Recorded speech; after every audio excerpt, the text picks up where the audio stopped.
नमस्कार साथियों। और भाई, क्या हाल है? एक बार फिर से स्वागत है आपका अपने यूट्यूब चैनल में।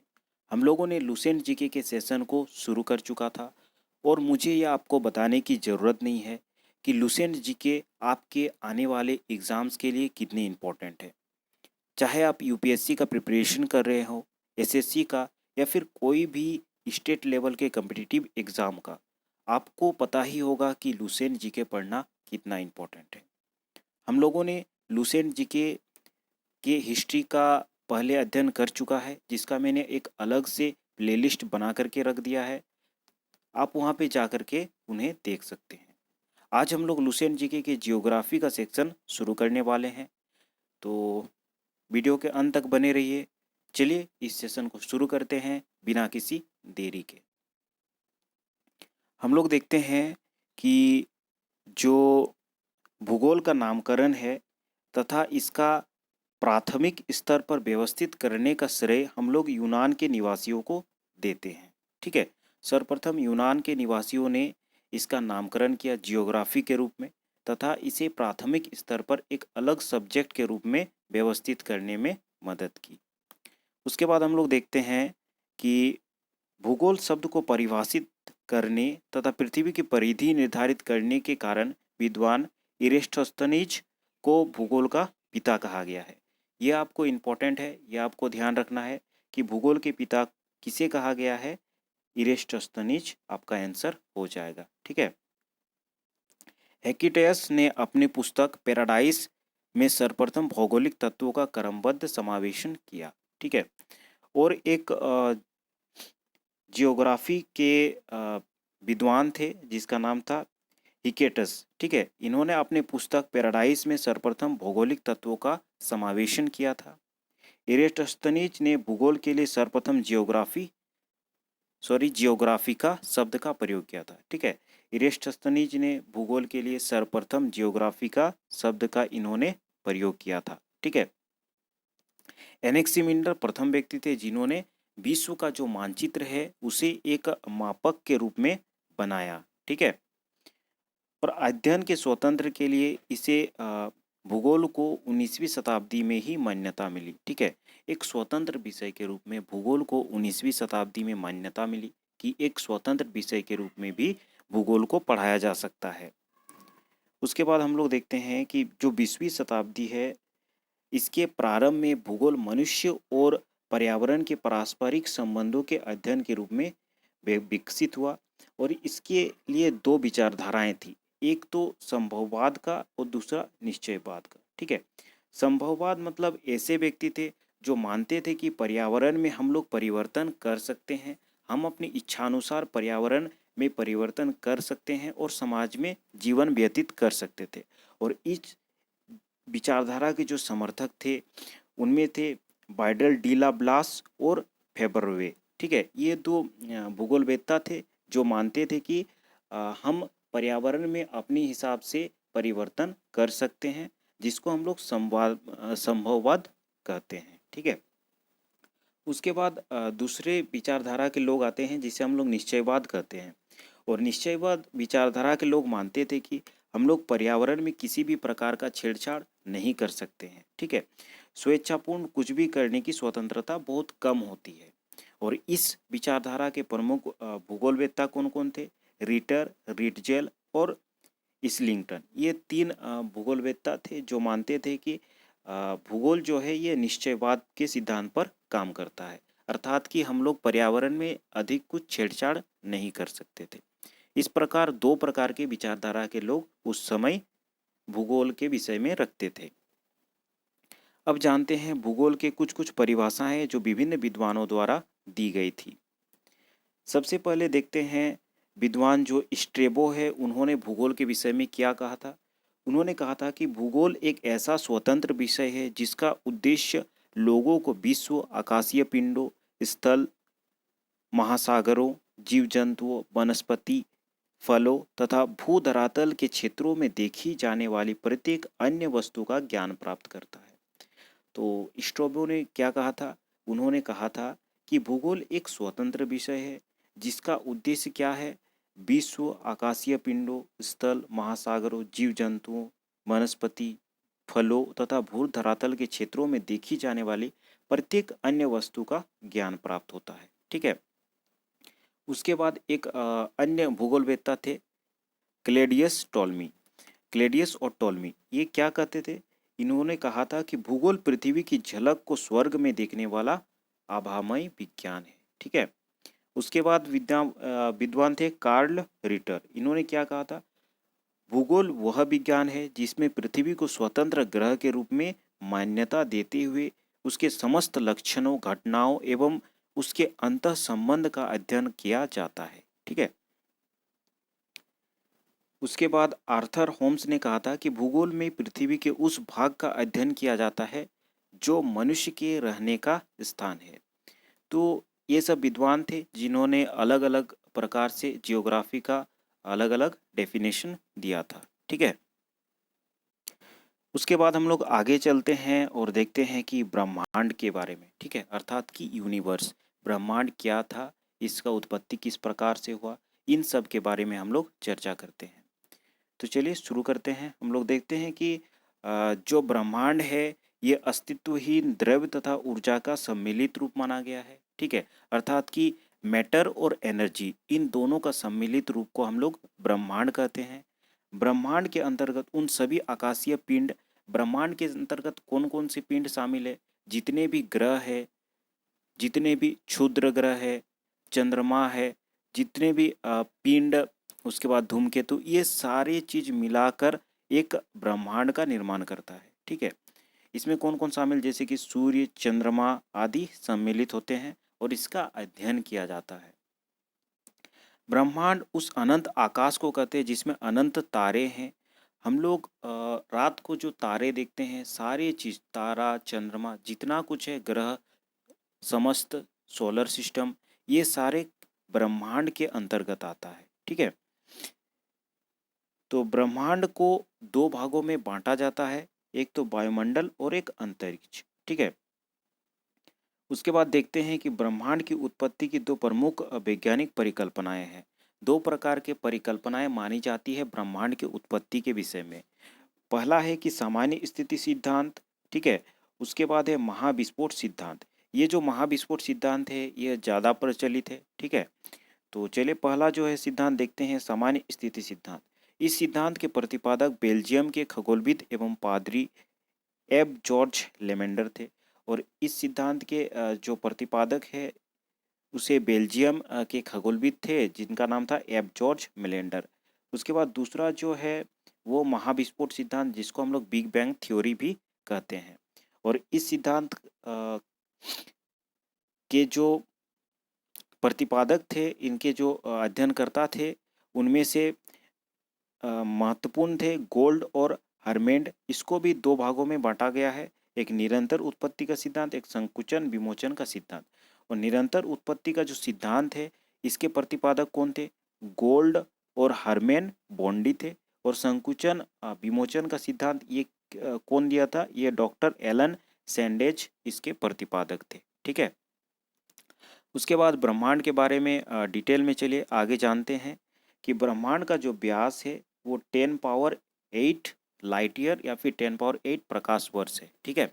ये माना गया एक आंकड़ा है कि ब्रह्मांड का जो व्यास है ये फैला हुआ है 10⁸ प्रकाश वर्ष। ठीक है। मंदाकिनी, जिसे हम लोग गैलेक्सी भी कहते हैं। मंदाकिनी एक तारों का समूह होता है जो धुंधला सा दिखाई पड़ता है। ठीक है। जो इसे तारा निर्माण प्रक्रिया की शुरुआत का गैसपुंज भी कहा जाता है, जिसे हम लोग गैलेक्सी के नाम से जानते हैं। हम लोग जिस गैलेक्सी में रहते हैं उसे मिल्की वे गैलेक्सी या फिर दुग्ध मेखला आकाशगंगा कहा जाता है। ठीक है। जिसे हम लोग दुग्ध मेखला भी कहते हैं या फिर मिल्की वे भी कहते हैं। और हमारे जो मिल्की वे गैलेक्सी है इसी में सोलर सिस्टम आता है और इसी में सारे ग्रह, चंद्रमा सभी कुछ आता है। ठीक है। और इस मंदाकिनी को 80% भाग जो है सर्पिला है और सर्वप्रथम इसकी खोज गैलीलियो ने किया था। ठीक है। हमारी जो मिल्की वे गैलेक्सी है इसके सामने की जो गैलेक्सी है उसे हम लोग एंड्रोमेडा गैलेक्सी के नाम से भी जानते हैं। सबसे नवीनतम जो गैलेक्सी खोजा गया है उसे ड्वार्फ मंदाकिनी कहा जाता है। तो ये सब गैलेक्सी के बारे में था। अब जानते हैं इसी गैलेक्सी में जो मिल्की वे गैलेक्सी है, इसी के अंदर आता है हमारा सोलर सिस्टम, जिसमें सूर्य आता है तथा सभी प्रकार के 8 ग्रह आते हैं, जिसमें क्षुद्र ग्रह भी आता है और सारे चंद्रमा शामिल है। तो इस सब के बारे में आगे चलिए डिटेल में हम लोग देखते हैं। तो सूरज के चारों ओर चक्कर लगाने वाले विभिन्न ग्रह, क्षुद्र ग्रह, धूमकेतु, उल्काओं तथा अन्य आकाशीय पिंडों के समूह को हम लोग सौरमंडल कहते हैं। सौरमंडल में कौन कौन से चीज आते हैं? इसमें विभिन्न प्रकार के ग्रह आते हैं, क्षुद्र ग्रह आते हैं, धूमकेतु, उल्काओं तथा अन्य आकाशीय पिंड जो हमें सोलर सिस्टम के अंदर दिखाई देते हैं। ये सारे मिलकर सौरमंडल का निर्माण करते हैं। ठीक है। सौरमंडल में सूर्य का प्रभुत्व होता है, इसे सेंटर माना गया है सूर्य को, क्योंकि सौरमंडल निकाय के द्रव का लगभग 99.999 द्रव सूर्य में निहित होता है। सौरमंडल के समस्त ऊर्जा का स्रोत सूर्य होता है और सौरमंडल में जितने भी ऊर्जा के जो स्रोत हैं वो सूर्य ही होता है। ठीक है। अब जानते हैं सूर्य के बारे में। सूर्य जो है ये सौरमंडल का प्रधान है। यह हमारी मंदाकिनी, दुग्ध मेखला या फिर मिल्की वे के केंद्र के लगभग 30,000 प्रकाश वर्ष की दूरी पर एक कोने में स्थित है। ठीक है। सूर्य हमारे संपूर्ण सोलर सिस्टम के मिडिल में स्थित है और इसे सौरमंडल का प्रधान कहा जाता है। ठीक है। जो कि दुग्ध मेखला के केंद्र के लगभग 30,000 प्रकाश वर्ष की दूरी पर एक कोने में स्थित है। यह दुग्ध मेखला मंदाकिनी के केंद्र की ओर 250 किलोमीटर प्रति सेकेंड की गति से परिक्रमा कर रहा है। इस परिक्रमा काल दुग्ध मेखला के केंद्र की ओर जाते हुए घूर्णन में इसे 25 करोड़ वर्ष का समय लगता है, जिसे हम लोग ब्रह्मांड वर्ष कहते हैं। ठीक है। तो यहाँ पे क्वेश्चन आ जाता है कि ब्रह्मांड वर्ष किसे कहा जाता है? तो जो सूर्य दुग्ध मेखला मंदाकिनी के चारों ओर चक्कर लगाती है, उसके चक्कर लगाने में उसे एक चक्कर पूरा करने में 25 करोड़ वर्ष का समय लगता है। इसी समय को हम लोग ब्रह्मांड वर्ष या फिर कॉस्मोस ईयर के रूप में जानते हैं और उसकी गति कितनी रहती है? 250 किलोमीटर प्रति सेकंड की गति से वो परिक्रमा कर रही है। सूर्य अपने अक्ष पर पूर्व से पश्चिम की ओर घूमती है। ठीक है। सूर्य अपने अक्ष पर पूर्व से पश्चिम की ओर घूमती है, जिसके कारण सारे ग्रह, दो ग्रह को छोड़कर शुक्र और अरुण ग्रह को छोड़कर सभी ग्रह पश्चिम से पूरब की ओर गति करती है। ठीक है। इसका मध्य भाग 25 दिनों में व ध्रुवीय भाग 35 दिनों में एक घूर्णन करती है। ठीक है।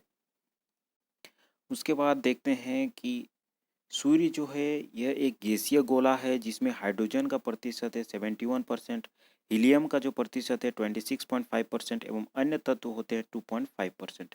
ये चीज़ याद रखिएगा। इसमें हाइड्रोजन जो होता है वो 71% होता है, हीलियम जो होता है 26.5% होता है तथा अन्य तत्व होते हैं कुछ कुछ जो कि 2.5% होता है। सूर्य का केंद्रीय भाग कोर कहलाता है, जिसका ताप 1.5 इंटू 10⁻7 डिग्री सेल्सियस होता है। ठीक है। तथा सूर्य के बाहरी भाग का तापमान 6000 डिग्री सेल्सियस होता है। ये भी याद रखिएगा कि तापमान कितना होता है।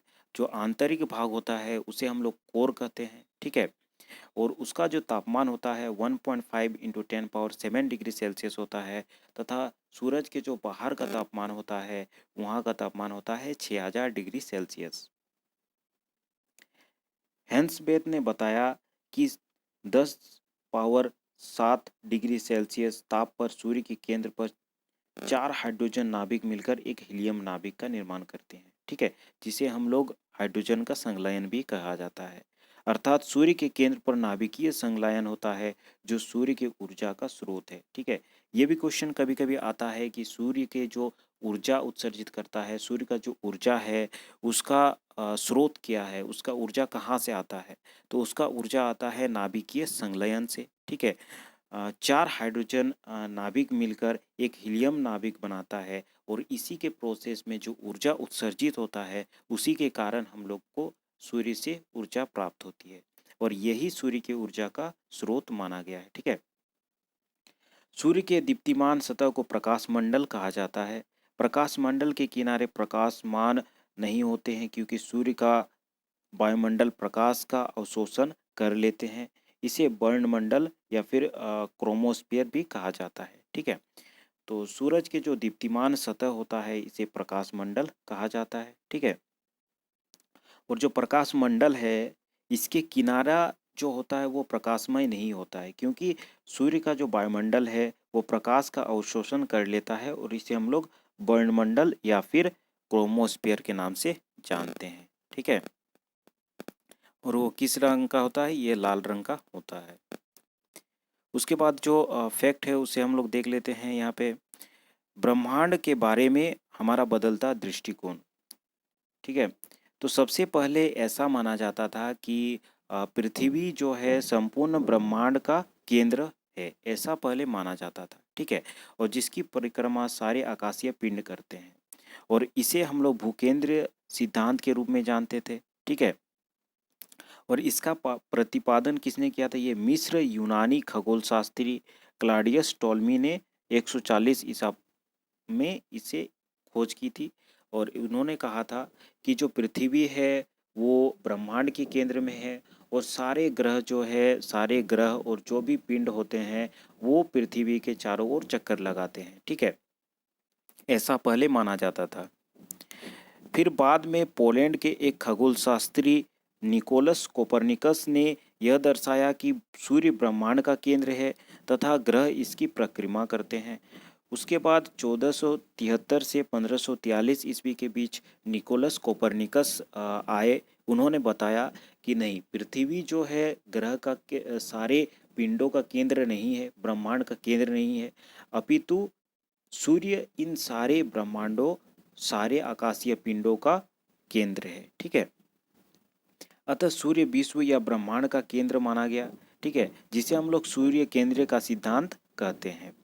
फिर 16वीं शताब्दी में टाइक्रोब्रेक की सहायता से जोहानस केपलर ने ग्रहीय कक्षाओं के नियमों की खोज की, परंतु इसमें भी सूर्य को ब्रह्मांड का केंद्र बताया गया था। ठीक है, फिर अंत में 20वीं शताब्दी के प्रारंभ में जाकर हमारी मंदाकिनी दुग्ध मेखला की तस्वीर स्पष्ट हुई। सूर्य को इस मंदाकिनी के एक सिरे पर अवस्थित पाया गया। इस प्रकार सूर्य को ब्रह्मांड के केंद्र का होने का गौरव समाप्त हो गया। इस प्रकार हम लोग देखते हैं कि प्राचीन में हमारे जो पूर्वज थे मानते थे कि जो पृथ्वी है ये ब्रह्मांड के सारे पिंडों का केंद्र है तथा जितने भी ग्रह है, जितने भी तारे हैं वो पृथ्वी का चक्कर लगाते हैं।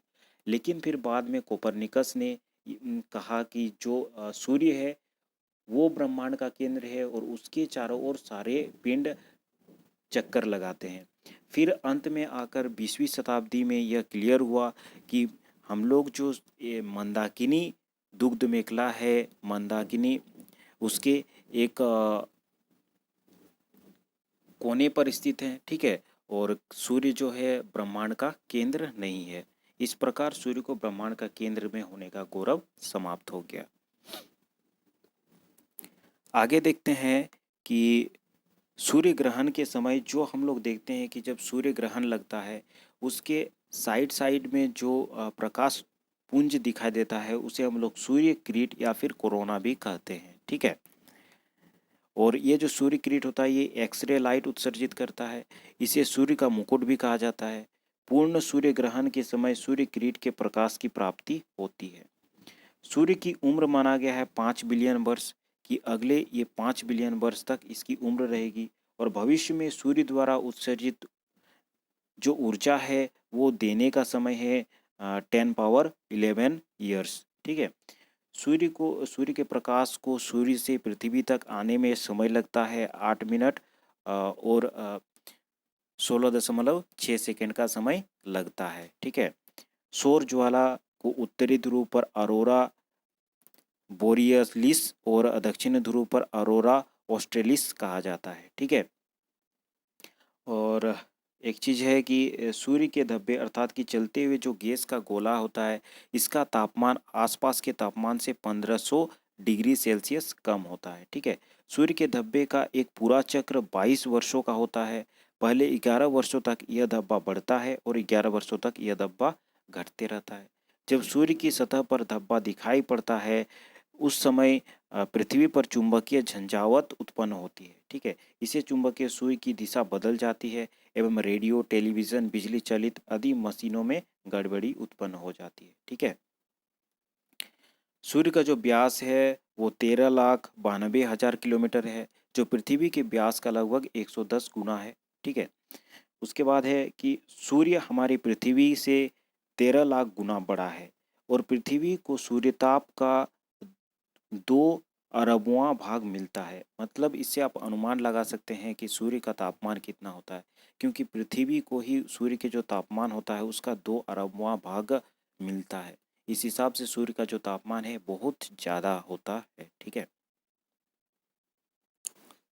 तो हम लोगों ने जाना जियोग्राफी की उत्पत्ति किस प्रकार हुई, जियोग्राफी का जो नामकरण है, भूगोल का नामकरण, इसको किस प्रकार से लाया गया। उसके बाद हम लोगों ने जाना कि ब्रह्मांड किसे कहते हैं।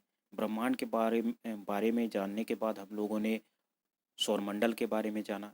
इसके बाद आगे हम लोग देखेंगे सौरमंडल के पिंड, मतलब जितने भी धूमकेतु, ग्रह, आकाशीय पिंड है, चंद्रमा, इन सब के बारे में अध्ययन हम लोग नेक्स्ट क्लास में करेंगे। अगर ये वीडियो अच्छा लगा हो तो आप इसे ज़रूर लाइक कर दे, अपने जितने भी स्टडी रिलेटेड ग्रुप है उसमें शेयर कर दे और इसी तरह हमें सपोर्ट करते रहिए।